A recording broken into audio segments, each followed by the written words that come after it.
تو بھائی کسی اللہ والے کی صحبت میں کچھ دیر رہنا بھی فائدے سے خالی نہیں ہوتا۔ اللہ تعالیٰ اس چند منٹ کی برکت سے سامنے والے کی زندگی کو بدل دیتے ہیں۔ ایک واقعہ یاد آیا جو میں نے ایک اللہ والے سے سنا تھا ان کی زبانی۔ یہ واقعہ اس وقت کا ہے جب امیر ثانی تبلیغی جماعت حضرت جی مولانا یوسف صاحب رحمۃ اللہ علیہ بہت بڑے اللہ والوں میں سے تھے۔ وہ کلکتہ جا رہے تھے تو ٹرین سے سفر کر رہے تھے۔ اب بہار میں بھاگلپور اسٹیشن کر کے ہے تو وہیں پر ان کی ٹرین رکی۔ اب چونکہ مجمع کافی جم گیا کہ حضرت جی مولانا یوسف صاحب رحمۃ اللہ علیہ اسٹیشن تشریف لا رہے، تو ان کے نام پہ کافی مجمع جم گیا۔ وہاں پر ایک کالج کا ایک نوجوان تھا شرٹ پینٹ پہنے ہوئے۔ اب وہ چاروں طرف دیکھ رہا تھا یہ سارے داڑھی ٹوپی والے یہاں پر کس وجہ سے جمع ہوئے ہیں، کیا بات ہے؟ کئی سو کی تعداد میں لوگ تھے۔ تو اس نے کسی سے پوچھا کہ بھائی یہاں ماجرا کیا ہے؟ تو اس نے کہا کہ امیر تبلیغی جماعت حضرت مولانا یوسف صاحب تشریف لا رہے ہیں، تو انہی کی آمد پر ہم ان کی زیارت کے لیے یہاں پر کھڑے ہیں۔ تو یہ حیران ہوا، ایسی بھی کیا بھائی زیارت، اور اتنے لوگ جمع ہو گئے ماشاءاللہ۔ تو یہ بھی وہاں کھڑا رہا۔ اب اس نوجوان کی قسمت دیکھیں کہ جو ڈبہ جس ڈبے میں حضرت مولانا یوسف صاحب رحمۃ اللہ علیہ آنے والے تھے وہی ڈبہ اس نوجوان کے سامنے آ کے رکا، اور وہ نوجوان بالکل حضرت مولانا یوسف صاحب رحمۃ اللہ علیہ کے سامنے ہی کھڑا ہو گیا۔ سارا مجمع جم گیا، دعا ہوئی، دعا کے بعد حضرت مولانا یوسف صاحب رحمۃ اللہ علیہ نے پینے کے لیے پانی مانگا تو پانی دیا گیا۔ اب پانی پینے کے بعد کچھ پانی بچ گیا، تو چونکہ سامنے یہ نوجوان کھڑا تھا تو حضرت جی نے وہ پانی اس نوجوان کے ہاتھ میں تھما دیا۔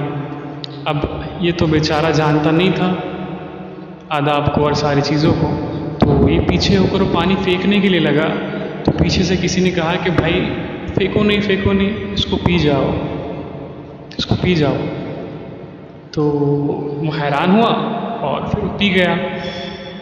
اب کسی اللہ والے کا جھوٹا کھا لینا، الحمدللہ اس کی برکت دیکھے، اور کچھ وقت اس اللہ والے کی صحبت میں یا اس کے سامنے کچھ کھڑا رہنا کیا فائدہ کر گیا۔ کچھ وقت گزرا کہ دین کی طلب پیدا ہوئی، دین کا شوق پیدا ہونے لگا، ایک بے چینی سی پیدا ہونے لگی۔ تو پھر تبلیغی جماعت کے بارے میں پتہ چلا تو وہی نکلنا شروع کیا، جماعتوں میں سفر کرنے لگے، چلنے لگے جماعتوں میں۔ اب یہ میڈیکل کالج کا اسٹوڈنٹ تھا اور کافی مالدار گھرانے سے تعلق رکھتا تھا، تو اس کے بعد اس نے داڑھی ٹوپی رکھ لی۔ اب اس کی داڑھی ٹوپی دیکھ کر گھر والے اس کو ڈانٹنے لگے، ڈپٹنے لگے، مارنے لگے کہ بھائی تیرے دوسرے دوستوں کو دیکھ وہ کس طرح ایکٹیو ہے، اور تو یہ کیا بن گیا، تو کہاں سے مولوی ملا بن گیا۔ تو ماں باپ تانا دیتے تھے کہ تیرے دوسرے دوست تو انگلینڈ گئے اور بڑے بڑے ڈاکٹر بن گئے اور تو یہ مولوی بن گیا۔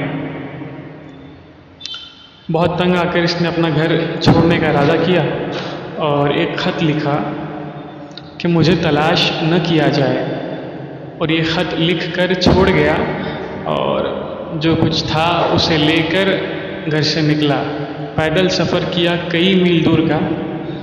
وہ جانتا تھا کہ ایک بہار میں ایک اللہ والے ہے، رانی ساگر کر کے ایک علاقہ ہے بہار میں، تو وہیں پر ایک اللہ والے نقشبندیہ سلسلے کے حضرت مولانا شاہ محمد علی مونگیری رحمۃ اللہ علیہ کے اجل خلفاء میں سے شاہ عبدالرشید صاحب رانی ساگری نقشبندی رحمۃ اللہ علیہ بہت بڑے بزرگوں میں سے تھے، کافی صاحب نسبت اور صاحب کشف بزرگوں میں سے تھے۔ تو ان کے پاس جانے کا ارادہ کیا کہ ان کی خانقاہ میں جا کر بتاؤں گا۔ کئی میل پیدل سفر کیا، یہاں خانقاہ میں یہ حال تھا کہ شاہ عبدالرشید صاحب کی اہلیہ ان سے کہہ رہی تھی آپ کی نواسی کی عمر ہو گئی ہے، آپ اس کا نکاح کیوں نہیں کرا دیتے؟ تو حضرت کو کشف ہو گیا، تو حضرت نے فرمایا کہ بھائی دولہا آ رہا ہے، اور اسی شام کو تشریف لائے، حضرت نے استقبال کیا، اپنے پاس بٹھایا، اپنے پاس رکھا۔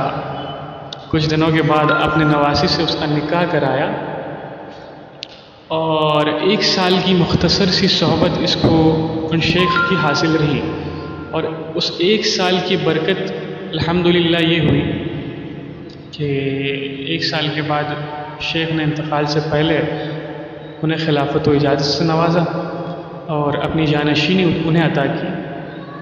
اور پھر یہی وہ لڑکا جو شرٹ پینٹ میں آیا تھا، جو میڈیکل کالج سے پڑھ کے آیا تھا، جو نہیں جانتا تھا کہ شعور اور دین کی سمجھ میں نہیں تھی، اللہ والوں کے سامنے کس طرح رہنا، ان کا جھوٹا پھینکنا نہیں چاہیے، وہ چیزیں نہیں جانتا تھا، وہی شخص آگے چل کر تصوف کا امام بنا اور نقشبندیہ سلسلے کا بہت بڑا شیخ بنا۔ شاہ ذوالفقار احمد نقشبندی چترا والے نام تھا ان کا، اور ان کے لاکھوں مرید ہوئے، لاکھوں، بہار، بنگال، آسام، اڑیسہ، کئی لاکھوں مرید ہوئے۔ ان کے چند خلفاء آج بھی موجود ہیں، جن میں حضرت اقدس انجینئر شیخ شمیم احمد صاحب دامت برکاتہم، جو تبلیغی جماعت کے بڑے بزرگوں میں ہیں، وہ بھی آج موجود ہے۔ اس عاجز فقیر نے انہی کی زبانی یہ واقعہ سنا تھا۔ تو اللہ تعالیٰ اس طرح سے انسان کی زندگیوں کو بدلتے ہیں۔ اللہ تعالیٰ ہم سب کو اس پر عمل کرنے کی توفیق عطا فرمائے۔